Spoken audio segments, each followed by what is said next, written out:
Good morning students, I hope you all are fine and stay healthy at your homes. बेटा, हम लोग class 7th की science का chapter number 4 कर रहे थे, heat. The title of the chapter 4 is heat. Heat था इस चैप्टर का टाइटल। इसके वर्ड मीनिंग्स मैं आप लोगों को ऑलरेडी प्रोवाइड करवा चुकी हूँ। हीट चैप्टर पे बेस्ड 3 वीडियोज़ मैंने आपको प्रोवाइड करवाए थे। जो हमारा 3rd वीडियो था बच्चे, उसमें मैंने आपको बताया था हाउ इज़ हीट ट्रांसफर्ड और कंडक्शन के बारे में। ये सेकंड पार्ट में बताए थे आपको मैंने, इंस्ट्रूमेंट फॉर मेजरिंग टेम्परेचर। ये सेकंड पार्ट था वीडियो का। थर्ड पार्ट था हमारा, first part introduction, second part instrument था, थर्ड पार्ट था हाउ इज हीट ट्रांसफर्ड। इसमें कंडक्शन के बारे में आपको बता दिया था मैंने। आज अपन देखेंगे पार्ट नंबर 4 वीडियो का, जो कि हमारा स्टार्ट होता है पेज नंबर 48 पे। So now you will open the page number 48 in your science book. अपनी साइंस बुक का पेज नंबर 48 ओपन कीजिए बेटा। इसमें टॉपिक है कंडक्शन इन आवर लाइव्स। तो देखिए, conduction in our lives. Conduction का मीनिंग मैंने आप लोगों को बताया था क्या होता है कंडक्शन का मीनिंग पता होगा। जिनको नहीं पता है वो लोग प्लीज अपनी वर्ड मीनिंग वाली कॉपी ओपन कीजिए। उसमें लिखा हुआ है प्रवाहत्व। कंडक्शन का मीनिंग क्या होता है? प्रवाहत्व। प्रवाहत्व का मीनिंग होता है बेटा कि कैसे ट्रांसफर हो रही है, कैसे हीट जा रही है एक जगह से दूसरी जगह। जैसे कोई हमारा बर्नर है गैस का, वो हीटेड है, लेकिन उससे यूटेंसिल को मिल रही है, यूटेंसिल से यूटेंसिल के अंदर जो आइटम होता है वो पक रहा है। ठीक है, तो how is heat conducted, how is heat transfer. तो देखिए, conduction in our lives. Metals such as aluminium, copper and alloy like stainless steel and brass are used to make cooking vessels because they conduct heat quickly. देखिए, कौन कौन से metal का use होता है? Aluminium का, कॉपर का, alloy का, स्टेनलेस स्टील और ब्रास का। किस लिए होता है? कुकिंग वेसल्स में, मतलब खाना पकाने के बर्तन बनाने में। क्यों होता है इन बर्तनों का यूज? क्योंकि ये क्या होते हैं? हीट को जल्दी जल्दी कंडक्ट करते हैं। Among metals silver and copper are very good heat conductors. इन मेटल्स के अलावा सिल्वर और कॉपर क्या होते हैं? बहुत ही गुड हीट के कंडक्टर होते हैं। However these metals are too expensive to make regular utensils. लेकिन जो हमारा सिल्वर है वो और जो हमारा कॉपर है वो, ये क्या है? एक्सपेंसिव है। सबको पता है सिल्वर का मीनिंग चांदी होता है। चांदी एक महंगी धातु है, और इसी तरह से कॉपर भी एक महंगी धातु है, क्योंकि उसको सोने के साथ मिलाया जाता है। ठीक है, तो इसी इनका यूज हम रेगुलर यूटेंसिल्स बनाने में करते हैं। क्यों नहीं करते हैं? क्योंकि इनके बर्तन महंगे होते हैं। हैंडल्स, और सेकंड पॉइंट आता है अपना, handles of cooking utensils are made of wood और plastic called bakelite as these are insulator of heat. जो हैंडल्स होते हैं ना कुकिंग यूटेंसिल्स के, जो खाना पकाने वाले बर्तन है, उनके जो हैंडल्स है, देखो यहाँ डायग्राम ए में, डायग्राम बी में भी बता रखा है, वो या तो लकड़ी के बने होते हैं या प्लास्टिक के बने होते हैं। ठीक है, उनको क्या बोलते हैं अपन? बैकेलाइट बोलते हैं। क्यों बने हुए होते हैं वो लकड़ी या प्लास्टिक के? क्योंकि ये क्या होते हैं? इंसुलेटर होते हैं हीट के। किसके इंसुलेटर होते हैं? ये हीट के। नेक्स्ट थर्ड पॉइंट देखिए, woollen clothes keep us warm in winter. Woollen clothes जो होते हैं वो अपन को गर्मी देते हैं विंटर के मौसम में, सर्दियों में अपन को गर्माहट देते हैं।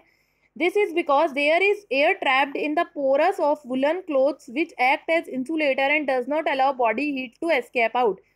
ऐसा क्यों होता है? क्योंकि ये क्या कर लेते हैं? हवा को ट्रैप्ड कर लेते हैं खुद के पोरस में। इनके जो छेद होते हैं उसमें हवा रुक जाती है वुलन क्लोथ्स के। ठीक है, अब जब हवा को इन्होंने रोक लिया तो ये क्या है, कैसे एक्ट होते हैं? इंसुलेटेड एयर को ट्रैप्ड कर लिया इन्होंने।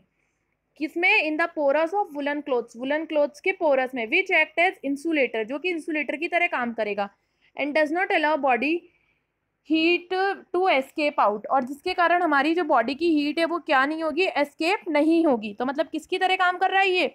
एज अ इंसुलेटर की तरह। किसकी तरह काम कर रहा है बेटा? इंसुलेटर की तरह।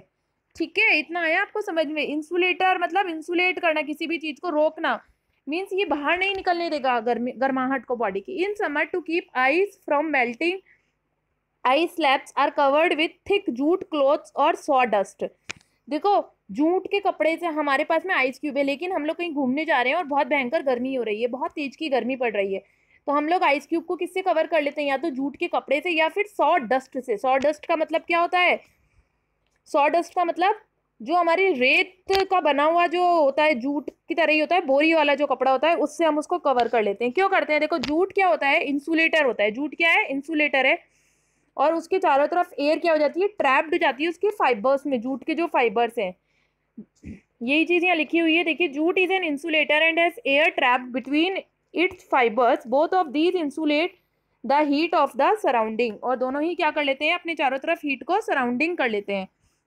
फिर अपन नेक्स्ट टॉपिक पे होते हैं, नेक्स्ट टॉपिक पे मूव करेंगे अब। बेटा अपना कंडेंशन इन आवर लाइफ्स का टॉपिक कंप्लीट हो गया है। वाटर क्या होता है? पुअर कंडक्टर होता है हीट का। Right the name of the poor conductor of heat, तो क्या लिखोगे? वाटर। क्या लिखोगे? वाटर। अच्छा, कुकिंग यूटेंसिल्स के हैंडल्स किसके बने होते हैं बेटा? वुड के या फिर प्लास्टिक के या बेकेलाइट के? Made of bakelite. क्यों बने हुए होते हैं ये? क्यों बने हुए होते हैं इन चीज़ों के ये? क्योंकि इससे क्या होता है, हमारा इंसुलेटर होते हैं ये, हीट के इंसुलेटर हैं, मतलब गर्म नहीं होते हैं ये, ठीक है, इसीलिए इनके जो पकड़ने वाली चीज़ होती है वो इनकी बनी हुई होती है। फिर नेक्स्ट टॉपिक आता है अपना कन्वेक्शन। क्या है? कन्वेक्शन। कन्वेक्शन का मीनिंग होता है बेटा, देखो कोई भी टेम्परेचर है ना, उसका बहुत ज़्यादा हाई टेम्परेचर से थोड़ा ठंडा होना, मतलब ताप का अधिक, ताप भाग से अधिक शीतल होना। टेम्परेचर जो है उसका अधिक तापमान से अधिक टेम्परेचर से ठंडा होना है। शीतल होना मतलब ठंडा होना, ये क्या कहलाता है? कन्वेक्शन। तो कन्वेक्शन में क्या होगा? देखो, convection is a mode of transfer of heat in liquids and gases. Convection किसका है मोड ऑफ ट्रांसफर? हीट में, लिक्विड का और गैसेस का। Convection is based on the principal that hot particles of liquid and gases move faster and rises up. Convection में देखो क्या होता है, किस पर बेस्ड है इसका प्रिंसिपल, की जो हॉट पार्टिकल्स होते हैं, जो गर्म वाले हमारे पार्टिकल्स होते हैं लिक्विड में या फिर गैसेस में, वो क्या करेंगे? मूव करेंगे जल्दी जल्दी और बढ़ने लगेंगे, letting the cooler particles to move down towards the source of heat. और जो हमारे कूलिंग वाले पार्टिकल्स हैं वो क्या होते हैं? सोर्स करते हैं हीट को नीचे की तरफ, ठीक है। This cause motion of molecules in a particular direction. इसके कारण क्या होता है? मोशन होता है मॉलिक्यूल्स का पर्टिकुलर डायरेक्शन में, जिसको अपन क्या बोलते हैं? Convection current, which is called convection current. Means क्या हुआ? कन्वेक्शन के अंदर में ट्रांसफर होता है हीट का लिक्विड और गैसेस में, लिक्विड और गैसेस में। Convection is based on the principal that hot particles of liquid and gases move faster. जो हॉट पार्टिकल्स से लिक्विड के और गैसेस की, वो कैसे चलेंगे? फास्टर चलेंगे, जल्दी जल्दी, letting the cooler particle to move down towards the source of heat. और जबकि जो हमारे कूलर वाले पार्टिकल्स हैं वो क्या मूव करेंगे? Towards the source of heat, ठीक है। This cause motion of molecules in a particular direction which is called convection current. फिर देखिए ये एक्टिविटी आ रही है बेटा, do this activity in the school lab under your teacher supervision. लिखा हुआ है ना इसमें, do this activity in, activity 4.7 देखिए, do this activity in school lab under your teacher supervision. तो इसीलिए जब आप स्कूल आएंगे, जब मैं आपको ये वाली एक्टिविटी करवाऊंगी। कब होगी एक्टिविटी? जब हम स्कूल आएंगे, ठीक है। अभी ऑनलाइन क्लास चल रही है, सो एक्टिविटी इज नॉट पॉसिबल। फिर देखिए पेज नंबर आपको ओपन करना है 49। इसके अंदर टॉपिक आता है कन्वेक्शन इन आवर लाइफ्स। जैसे अभी अपन ने पढ़ा था कंडक्शन। कंडक्शन क्या था? मेटल्स के लिए देखा अपन ने लाइफ्स में, और उसके जो हैंडल्स वगैरह थे वो देखा अपन ने, और क्लोथ्स के बारे में देखा था। अब कन्वेक्शन के बारे में देखेंगे। देखिए, in a refrigerator the air gets cooled in the freezer compartment. Refrigerator, fridge में क्या हो रहा है? जो एयर है, हवा है जो, वो क्या होती है? कूल्ड होती है इन the freezer compartment. Freezer compartment पे हवा क्या होगी? एयर क्या होगी? कूल्ड होगी, मतलब ठंडी होगी फ्रीजर कंपार्टमेंट पे। Cold air moves down and takes the heat from the lower. Cold air जो होती है, ठंडी हवा, वो क्या होती है? मूव्स डाउन, मतलब वो धीरे चलती है, and takes the heat from the lower. और जो गर्माहट होती है उसको किस में लाती है? And takes the heat from the lower. और नीचे से अपनी क्या लेती है? वो गर्माहट लेती है लोअर कंपार्टमेंट से। और गर्माहट लेगी तो उससे क्या होगी? जो हमारी ठंडी हवा है वो इट गेट्स वार्मर, वो गर्म होगी, एंड अगेन राइजेस अप, और बढ़ने लगेगी। आया इतना समझ में? देखो क्या हुआ था, रेफ्रिजरेटर में जो कूल्ड एयर थी वो क्या हुई? मूव्स डाउन हुई, धीरे धीरे चली वो। उसने क्या लिया? हीट ली, लोअर कंपार्टमेंट से ली। अब जो हीट थी वो क्या हुई? वार्मर हुई और राइज अप हुई, मतलब गर्म हुई और वहां बन के उड़ गई, ठीक है। फिर नेक्स्ट पॉइंट देखिए, the room heaters are kept on the floor in a room. Room heaters कहाँ रखे जाते हैं? फ्लोर पे रखे जाते हैं, जमीन पे रखे जाते हैं। जब सर्दियों में, विंटर के सीजन में हम लोग हीटर का यूज करते हैं, सिगड़ी का यूज करते हैं, उसको कहाँ रखते हैं? रूम के फ्लोर पे। The air near the heater heats up and rises. तो क्या होता है बेटा, जब अपन उसको फ्लोर पे रखते हैं तो उसकी जो चारों तरफ की हवा होती है ना, वो गर्म होती है, गर्म होके और ऊपर उठने लगती है, forcing the cool air to move down. इससे क्या होता है? गर्म होने से उस पर फोर्स लगता है, मतलब दबाव होता है, ठीक है। दबाव लगेगा तो वो क्या होगी? मूव डाउन होगी, थोड़ा ऊपर उठेगी वो, और वो हो रहा है। फिर देखिए इसकी वजह से क्या होगा आपका? हवा गर्म होगी, ऊपर उठी हवा, फिर देखो फिर क्या होता है। हाँ, फिर देखिए सेटिंग अप अ कन्वेक्शन करंट। कन्वेक्शन करंट जो होता है वो सेटअप होता है। अब थर्ड पॉइंट पे आइए, ये ऐसा क्यों हुआ? देखो हीटर अपनी जमीन पे रखा था, ऐसा क्यों हुआ?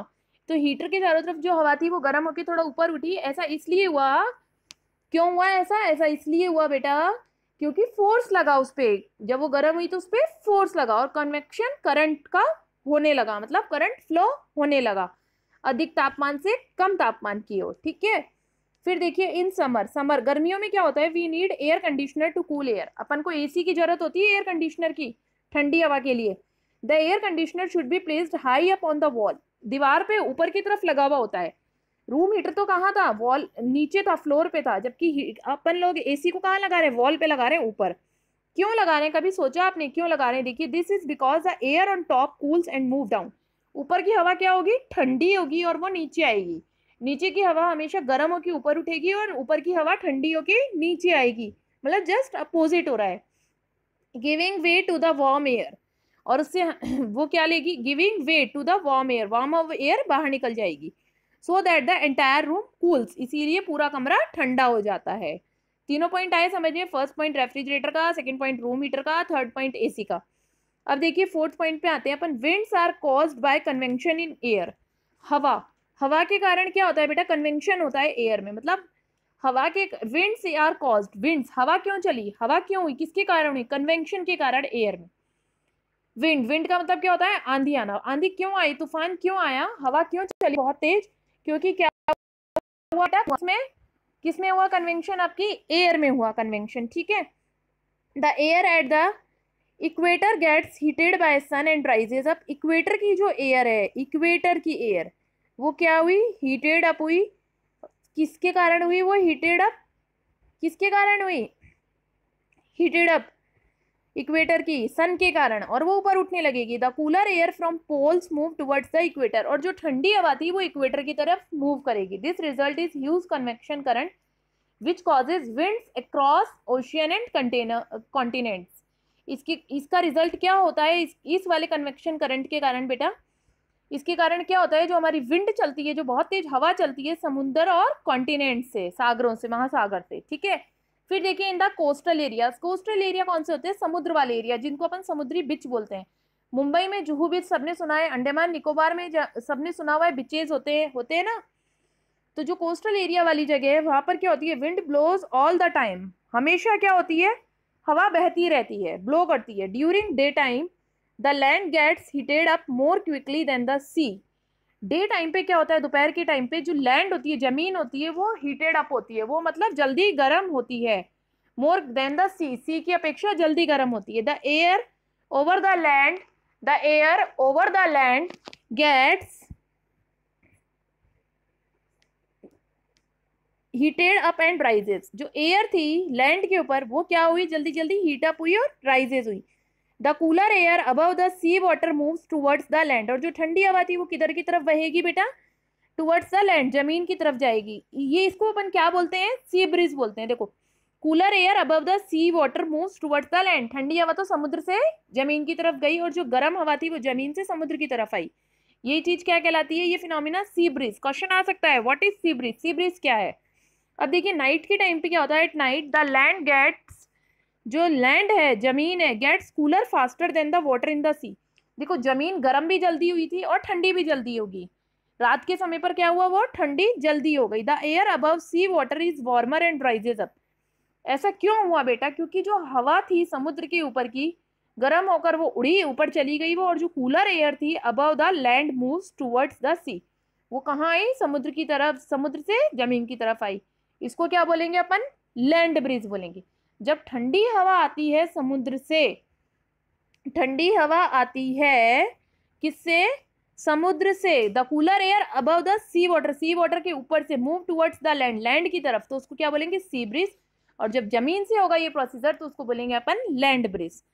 आई होप इतना कन्वेक्शन सबको समझ में आया होगा बेटा। रेडिएशन का टॉपिक है अपना, वो मैं आपको नेक्स्ट वीडियो में करवाऊंगी, नेक्स्ट क्लास में। यहाँ मैं आपको थोड़ा सा बता देती हूँ, ये डायग्राम्स को थोड़ा एक्सप्लेन कर देती हूँ। थ्योरिकल तो मैंने आपको बता दिया है। देखिए ये रेफ्रिजरेटर दिया हुआ है, रेफ्रिजरेंट कोल्ड जोन दिया हुआ है ये अपन को, ठीक है। क्या है ये बेटा, रेफ्रिजरेंट कोल्ड जोन है। क्या है, रेफ्रिजरेंट कोल्ड जोन दिया है। फिर देखिए cooler air returns to inside of refrigerator, cooler air जो है ठंडी हवा वो कहाँ गई, रेफ्रिजरेटर के अंदर गई। कूलर एयर कहाँ गई, रेफ्रिजरेटर के अंदर गई है ना, इनसाइड ऑफ रेफ्रिजरेटर, ठीक है। Warmer room air carries away heat from interior, देखो वार्मर वार्म्ड रूम एयर, गर्म जो कमरे की हवा थी, कैरीज अवे हीट, उसने क्या कैरी कर ली बेटा, हीट कैरी कर ली फ्रॉम इंटीरियर, अंदर से। रेफ्रिजरेंट हॉट जोन, ये क्या है अपना रेफ्रिजरेंट का हॉट जोन है, ये वाला ऊपर वाला अपना कोल्ड जोन है, ठीक है। सर्कुलेटिंग फैन होता है रेफ्री, पीछे की तरफ देखना फैन चलेगा, एक आपको आवाज आएगी, अलग सी आवाज आती है रेफ्रिजरेटर के भी पास, आप जब खड़े होकर सुनेंगे तो वो जो आवाज आती है वो बेटा फैन सर्कुलेट होता है उसकी आती है। और ये फैन सर्कुलेट होने से क्या होता है, air inside refrigerator flows over very cold refrigerant coils giving up heat, उससे क्या होता है वो हमें हीट देता है। फिर देखिए compressor pumps refrigerant through system, compressor pump है जिसके थ्रू हमारा रेफ्रिजरेंट सिस्टम हो रहा है। फिर देखिए room air is drawn over hot refrigerant, room air is drawn over hot refrigerant के चारों तरफ क्या है, रुक एयर है। अब देखिए cooled air returns to inside, refrigerant के अंदर क्या गई, कूल्ड एयर है। फिर देखिए रेफ्रिजरेंट कोल्ड जोन है। फिर आता है अपना warmed room air carries away heat from interior, refrigerant hot zone, circulating fan, इस फैन की आवाज आती है आपको, air inside refrigerator flows over very cold refrigerant coils giving up heat. Compressor pump होता है, कंप्रेशर सबको पता है, कंप्रेशर बहुत मेन चीज होती है बेटा रेफ्रिजरेटर की ठंडा करने में, क्योंकि अगर कंप्रेशर नहीं होगा तो आपका रेफ्रिजरेटर ठंडा नहीं कर पाएगा, कंप्रेशर ही खराब होता है मेन रेफ्रिजरेटर में, ठीक है। अब ये देखिए ये वाला टाइपिकल डायग्राम आपको बताया गया है एयर कंडीशनर का, देखो इसमें warm air rising, warm air उड़ के बाहर निकल गई, और कोल्ड एयर क्या हुई, हॉट रेडिएटर आए, कूल एयर फॉलिंग, ठंडी ठंडी हवा गई हमारी रूम में, हॉट रेडिएटर आए, गर्म रेडिएटर वो क्या गए एसी के अंदर गए, और वार्म एयर राइजिंग मतलब बाहर निकल गई विंडो से होते हुए, ठीक है। फिर देखिए installation of air conditioner in a room, room के अंदर अब क्या हो रहा है, ये तो था टेरिस पे उसकी जो मशीन होती है उसका पार्ट। अब देखिए रूम के अंदर क्या होता है, ठीक है, रूम के अंदर क्या होता है, देखिए the warmer air near the floor of the room then rises up and is cooled by the air conditioner. Sorry बेटा मैंने एक चीज आप लोगों को यहाँ गलत बोल दी है, ये रेफ्रिजरेटर का डायग्राम था और ये वाला जो आपका डायग्राम है ये हीटर वाला है, क्योंकि इसमें देखो warm air rising, warm air फैल रही है, ये हीटर है, क्या है ये हमारा हीटर है, हॉट रेडिएटर निकल रहे हैं इसमें से, वार्म एयर राइजिंग हो रही है मतलब कमरे में फैल रही है गर्म हवा, और जो ठंडी हवा है वो विंडो से बाहर जा रही है, ठीक है। Cool air falling, hot radiator आए, हॉट रेडिएटर आए इसके अंदर गई, वार्म एयर आ गई इधर, और जो हमारी कूल वाली है वो बाहर निकल गई विंडो से, ठीक है। आया समझ में, प्लीज़ ये आप लोग एसी का मशीन वाला नहीं समझेंगे, ये डायग्राम अपना हीटर का है, ठीक है।